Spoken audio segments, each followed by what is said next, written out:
કર્ણાવતીમાં રાષ્ટ્રીય અધ્યક્ષની સુરક્ષા અપાવવા રસ્તા પર ઉતરી હિન્દુ સેના અનેક સૈનિકોએ હાજર રહી આક્રોશ વ્યક્ત કર્યો।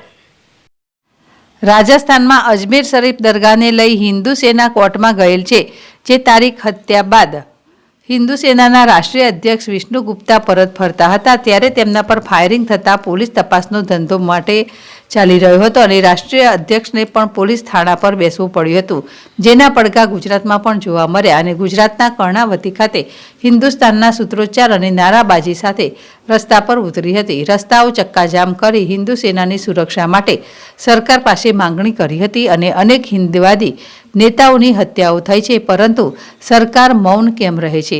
તાજેતરમાં રાષ્ટ્રીય અધ્યક્ષ પર થયેલા ફાયરિંગ બાદ હિન્દુઓમાં આક્રોશ જોવા મળ્યો હતો અને હિન્દુ સેના તાત્કાલિક ધોરણે રાષ્ટ્રીય અધ્યક્ષ વિષ્ણુ ગુપ્તાજીને સુરક્ષા પૂરી પાડવા મેદાને ઉતરી હતી। જે સમયે હિન્દુ સેનાના ગુજરાત ઉપાધ્યક્ષ વિનય શર્મા, મહાનગરના દીપકસિંહ, કોમલસિંહ સહિત અનેક સૈનિકો હાજર રહી આક્રોશ વ્યક્ત કર્યો હતો।